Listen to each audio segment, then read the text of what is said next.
Hello everybody, welcome to another Minecraft Survival Seed review. I have found a new one that actually has a really good map to it and a lot of structures to explore. So let's get started. As you can see, as I did on the previous maps, in this case I started small, went to the medium size, then went to the large size, and I kept the borders as they were. Although in this map it wouldn't actually make a difference. One of the other ones I did, there was so close to the edge that it would have overwritten and replaced buildings or other structures. But in this case, you could actually just redraw the map borders and it would make much difference. I will show the one example where something did change. So first thing, I'm going to go through some of the cooler parts of the map and then to go into it a little more on what I wanted to find out, which was what difference does it make if you start small and then grow the map versus jump right into a large map. And the differences were small, or few in number, let's say, but still pretty significant. So I'm going to get started, grab the maps I will need. So starting off here in the center map, so spawn point is actually a little farther down the map. I don't remember exactly where it was. But from this village, you'll see there's another smaller village right down here, so not too far away. And if you head back up from this village, there is a third one that is quite a bit bigger. You can actually see it on the map, the outline of the roads. So here we have another village, pretty decent size. And then not too far away actually is yet another one, right up towards the top of the map. And here we have the one difference that it will make if you go right to a large, if you redraw the borders, I mean, is these two buildings here will disappear. So part of it rebuilding this land to connect to the land on the other side is these buildings do actually disappear, but the rest of the village stays the same.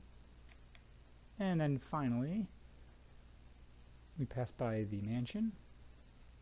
And lastly, although over in the corner is another small village. So starting with the small map, you have these 5 villages and a mansion in the middle map there, so plenty to explore, plenty of places to start in different kinds of biomes. There is also a village a short way up from this side of the map, and then all the way on the other side of the map there's another small village just over the border. So here, as you can see, I am still in the corner of this center map, and there's another small village nearby. So 5 in the map and 2 other ones close by, so a good array of villages right there at the beginning for you to explore. And then I'm going to go over to a few other villages that are a little farther away to show you some really cool features, or I guess they'd be natural features within those villages that make it a pretty interesting map to go and explore. So I'm going to head over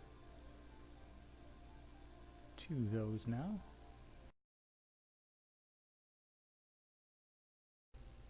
And here we arrive at a village over on the farthest map. So this is the farthest column of maps to the right in the middle row, so same as the center map as far as height through that 5x5 grid. And what's nice about this one is there is an entrance to a cave right in the middle of the village, so you could just wall that off and have your own area to explore. There is plenty of gold, iron, and other things to mine in here, and particularly important for later parts of the game, there is, if I can find it again,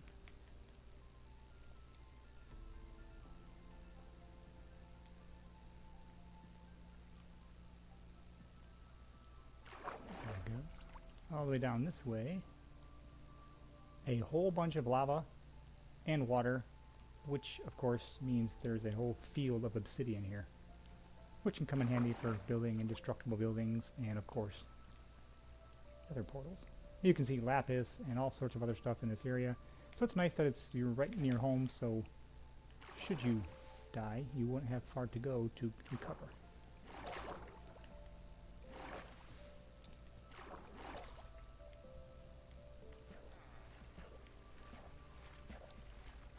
it'll be actually easier to go through the entrance next to the farm more so than next to the building.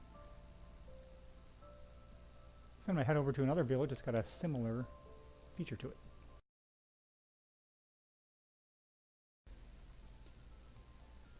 So this map, this village, I mean, so I'm one map down farther from where I was, so this would be E4.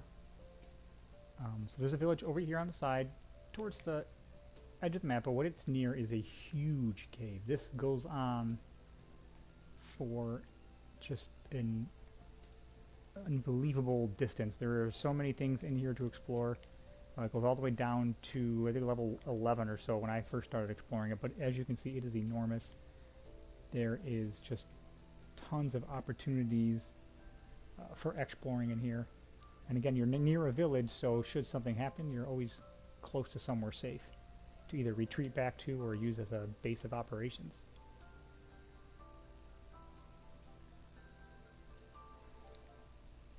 And then lastly, I'm going to head to a third one that's got yet another cave like that, but also something special about it.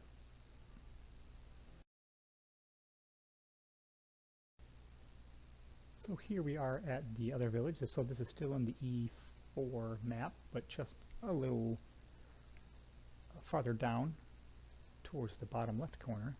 And as you can see, there's a gigantic hole in the middle of the road there. But what's nice about this, and let's enlighten myself a little here.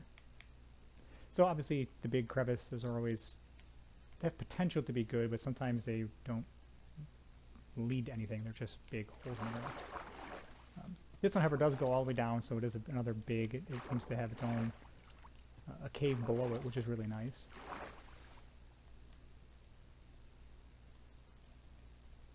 But then there was another surprise in here, which I would not expect from one of these crevices.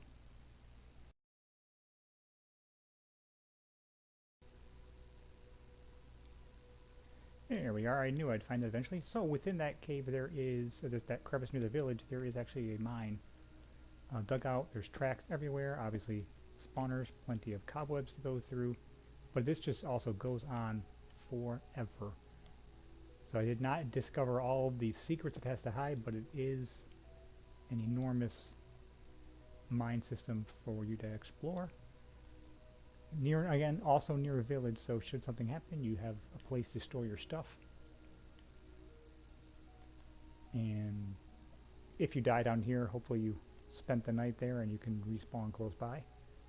But that was just some of the villages I wanted to show, and I'm going to hop over all the way to the other end of that big map and show you what I always like to see in maps, which is a really nice big mesa area. So I'm going to fly over there real quick and take you through that.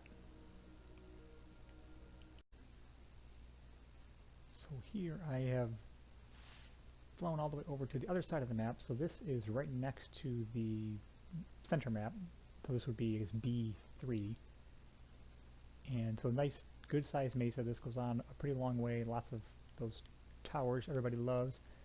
But what's really nice about this one here, not the traditional mine with mine carts and everything, but this hole in the ground here has absolutely tons of gold in it. And it just keeps going on forever as well. It means there's just, everywhere you go, there's more and more gold. It's just, it is literally all over the place in here.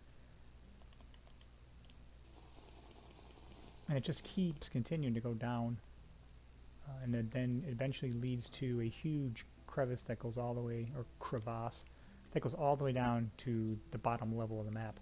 This is really just an incredible wealth of riches from a mining perspective near this mesa, which, again, mesas are always really, not only do they look really cool, but they're a lot of fun to explore. And then there is another mesa map right next to this one, actually. And there's even a nice little spider spawner. Pretty lame chest, actually. So I will head up to the surface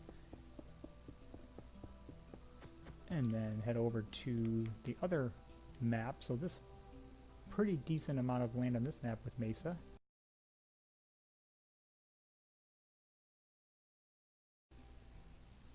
Alright, I apologize. It was actually in the same map. So there is a explorable mine. Here you see the traditional tracks you see in a mesa with the structures and everything in there. What looks like an actual excavated place. I did explore it a little. I didn't run any mine carts, but I'm sure they are in there somewhere. There is a little village nearby as well. But what I more importantly wanted to show you was, so not only is there a good sized mesa on that map, there is also one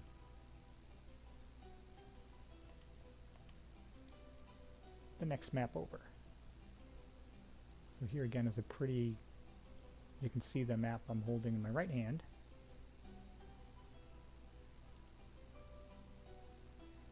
Another pretty good sized map. Or I guess a pretty good sized mesa in this map. And this again is more filled with all sorts of those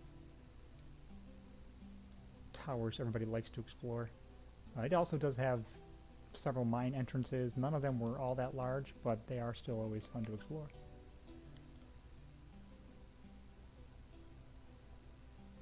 So no, that was something missing from the previous seeds I had reviewed, was a nice big mesa area, so hopefully this one fulfills that need for those of you who like to play in these seeds I find. So I'm going to head back to the center map for a moment and then go into a little bit of what I found out when either starting small or jumping right into a large map. So here we are again, back at base camp. And I'll talk for briefly here at the end of the video about the difference between starting with the small map and expanding it versus starting large. Obviously the big point is those squares won't be around those sections of map, but I did also note it did change some things a little bit, and I'm going to hop over to the plots that I made of all the places I found to better explain how that turned out. So starting with the small map, you see I have plotted out all the points and did all that trickery to get these plot points to show up on the map. It's a decent map, 27 villages, 34 ocean monuments, a little light on desert temples, and again 0 jungle temples. I'm not sure what it is with jungle temples and seeds I find, but I never seem to find any. So nice distribution. I did show the 5 villages in the middle and that mansion. There was an ocean monument in that center map as well, 2 other villages nearby, so really a good overall map if you start with the smallest map first. Jumping to the large map, so if you start this seed right away with the large map, you notice the biggest thing is the villages in the center map mostly disappear. One of them shifts slightly, 4 other ones disappear, and then there's another one, I guess you could say one of them moves towards the bottom of the map. The mansion also disappears, so there's 1 less mansion in total, 2 fewer desert temples, which is really weird because there's enough desert to have more. But this is one of the things that I did think was interesting, is most of the points on the map actually stay the same. The biggest difference by starting small is you have a higher concentration of structures to explore in the center map than you do if you start large. And you can see here how I did a quick overlay of the 2 dots. You see most of them are in the exact same place. So by starting small versus large, so if you go to the large, there's 1 fewer village total, but you lose 3 of them in the center map. So I've got X's over 4 of them, but there is 1 new one that pops up towards the bottom. Exact same number of ocean monuments, because the ocean landscape didn't change at all. But you lose 2 desert temples, those 2 down in the bottom right corner of the map, and 1 fewer mansion, which is in the center of the map. So in this case, I would definitely start this seed with a small map, and then move to medium, and then to large. And as with the other videos, I did track all the plot points here for both the small map and the large map, and we'll put a link to all this documentation if you want to get a copy of this for yourself. It will be available for you to download. And I do like to finish my videos back here at base camp, so just thanks again for stopping by. Let me know your thoughts about this, if you plan on playing in here, or any questions you have about it. I do keep all of the maps and plots that I chart out so I can refer back to them if you have questions. Otherwise, thanks for the likes, the subscriptions, and all the views, and I'll be back again as soon as I have another map to share. Thanks.